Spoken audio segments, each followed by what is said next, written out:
प्रधानमंत्री नरेंद्र मोदी ने लागू किया 3 बड़ा नियम, तो स्वागत है आपका। आज हम जानेंगे देश दुनिया की 50 बड़ी खबरों को। ये खबर सभी भारतीय को पता होना चाहिए। तो पहली बड़ी खबर में देखें, अमेरिका इजराइल ईरान जंग से जुड़े ताजा अपडेट्स। तो ईरान ने हॉर्मुज स्ट्रेट फिर से बंद किया, कुछ घंटे बाद ही टूटा सीज फायर। तो दोस्तों, बात यह है कि अभी हाल ही में बीते रोज लगभग 40 दिन जंग चलने के बाद 2 हफ्ते के सीज फायर पर सहमति बनी थी, यानी कि 2 हफ्ते के लिए जंग रुक जाएगी। वहीं जंग रुकने की वजह से हॉर्मुज स्ट्रेट यानी कि समुद्र का वह वाला एरिया जो ईरान के पास है, जिसको जंग शुरू होने के बाद ईरान द्वारा ब्लॉक कर दिया गया था, और इसी वजह से समुद्र के रास्ते तेल की सप्लाई, एलपीजी गैस की सप्लाई में दिक्कत आ रही थी। तो सीज फायर पे सहमति बनने के बाद हॉर्मुज स्ट्रेट को भी खोला जाना था, लेकिन सीज फायर कुछ घंटे भी नहीं चला। बात यह है कि इजराइल ने अभी हाल ही में बुधवार को लेबनान में कई जगहों पर हवाई हमले किए। इन हमलों में 254 लोगों की जानें गई, 1165 लोग घायल हुए। जानकारी के मुताबिक इसी हमले के बाद ईरान ने हॉर्मुज स्ट्रेट को दोबारा बंद कर दिया। हालांकि इजराइल ने सीज फायर होने से पहले ही यह साफ कर दिया था कि लेबनान सीज फायर में शामिल नहीं होगा। ईरान को यह बात पहले ही साफ साफ पता थी। दोस्तों, कुल मिलाकर आसान शब्दों में कहें तो अब जंग दोबारा शुरू हो गई है। वहीं जानकारी के मुताबिक सीज फायर होने के बाद ट्रंप ने बड़ा कदम उठाते हुए चेतावनी दी कि जो देश ईरान को सैन्य हथियार सप्लाई करेगा, उसके सामान पर 50% का टैरिफ लगा दिया जाएगा दुनिया भर में। वहीं इसी बीच अमेरिका के उपराष्ट्रपति जे.डी. वेंस ने कहा कि लेबनान की वजह से ईरान ने जो सीज फायर तोड़ा है, तो यह ईरान की बेवकूफी है। सीज फायर की बात ईरान के साथ हुई थी, ना कि लेबनान के साथ। वहीं डोनाल्ड ट्रंप ने सीज फायर को लेकर यह भी बात कही थी कि ईरान बुरी तरह से थक चुका है और अब वह हार मानना चाहता है। इसी वजह से ईरान ने सीज फायर की भीख मांगी थी। वहीं जानकारी के मुताबिक इसी बीच एक और बड़ी खबर आई है कि जब बीते रोज सीज फायर का ऐलान हो गया, इसके बावजूद भी हॉर्मुज स्ट्रेट के पास, समुद्र के उस वाले एरिया के पास जो जहाज खड़े थे, उनके गुजरने में कोई बदलाव नहीं आया। हालांकि उस समय हॉर्मुज को खोले जाने की बात हो रही थी, क्योंकि सीज फायर का ऐलान हो गया था। सीज फायर अब भी नहीं टूटा था। इसके बावजूद भी फारस की खाड़ी में फंसे कई जहाजों को रेडियो पर ईरानी नौसेना के संदेश मिले। इसमें कहा गया है कि उन्हें हॉर्मुज स्ट्रेट से गुजरने के लिए ईरानी नौसेना से अनुमति लेनी होगी, वरना उनके जहाज को निशाना बनाया जाएगा और डुबो दिया जाएगा। तो हॉर्मुज स्ट्रेट के पास ईरान अपनी दादागिरी दिखा रहा है और इजराइल तो वैसे ही पीछे हटने वाला नहीं था। दोस्तों, अगली खबर के बारे में बताने से पहले आपके लिए सवाल कि अभी हाल ही में जो सीज फायर हुआ और कुछ ही घंटे के बाद टूट गया, तो सीज फायर टूटने में किस देश की गलती थी? आपके हिसाब से अगर आप इस सवाल का जवाब देंगे और इस वीडियो को पूरा देखने के बाद इसे लाइक करेंगे और चैनल को सब्सक्राइब करेंगे, तो आप में से किसी एक को मिल सकता है इनमें से कोई एक सरप्राइज गिफ्ट। खैर, देखें अगली खबर की। अगर सीज फायर दोबारा लागू हुआ तो भारत समेत दुनिया के कई जगहों पर बहुत सारी चीजें सस्ती हो जाएंगी। अभी हाल ही में जैसे ही सीज फायर का ऐलान हुआ, जंग रुकने का ऐलान हुआ, तो एक्सपर्ट्स द्वारा आम जनता के लिए राहत की खबर आई।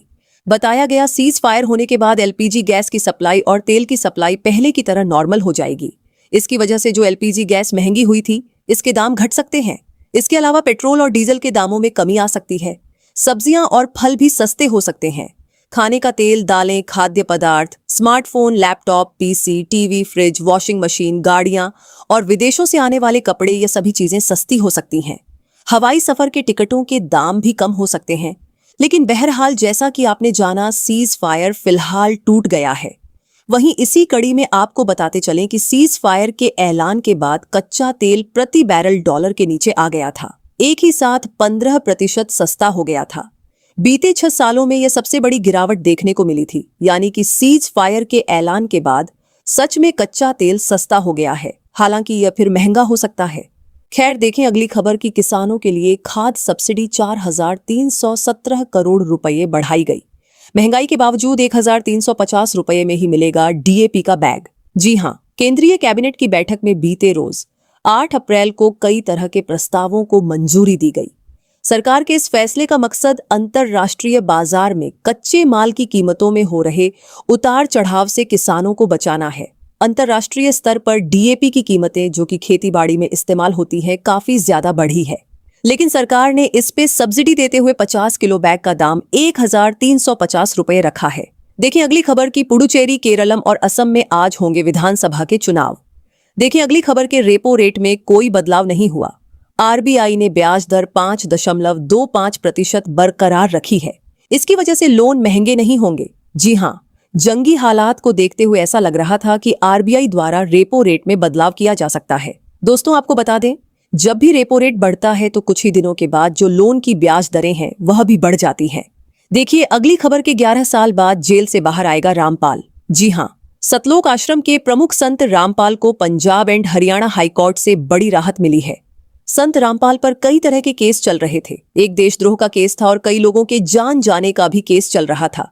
कई मामलों में उसे पहले ही जमानत मिल चुकी है, लेकिन अब सबसे बड़े केस देशद्रोह में भी जमानत मिल गई है और जल्दी 3 से 4 दिन बाद संत रामपाल जेल से बाहर आ सकता है। आपको बता दें, संत रामपाल 11 साल 5 महीने से जेल में बंद है। रामपाल को 19 नवंबर 2014 को हिसार जिले में जो उसका आश्रम है वहां से गिरफ्तार किया गया था। उस समय बड़ा बवाल हुआ था। संत रामपाल ने प्रशासन के सामने अपनी ही एक सेना खड़ी कर दी थी। देखिए अगली खबर की शंकराचार्य अभी मुक्तेश्वरानंद को जान से मारने की धमकी मिली। अभी हाल ही में एक ऑडियो मैसेज आया जिसमें यह कहा गया कि जिस तरह अतीक को मारा था उसी तरह तुम्हें मारना है। 33 बार ऑडियो में गाली दी गई। असल में स्वामी अभी मुक्तेश्वरानंद गौ माता राष्ट्रमाता अभियान चला रहे हैं। इसी के तहत आने वाले 3 मई से यूपी में उनकी यात्रा शुरू होने वाली है, जिसमें लोगों को गायों की सुरक्षा और गायों के प्रति जागरूक किया जाएगा। देखिए अगली खबर के सुप्रीम कोर्ट ने कहा, जो भक्त नहीं है वह धार्मिक परंपरा को कैसे चुनौती दे रहा है।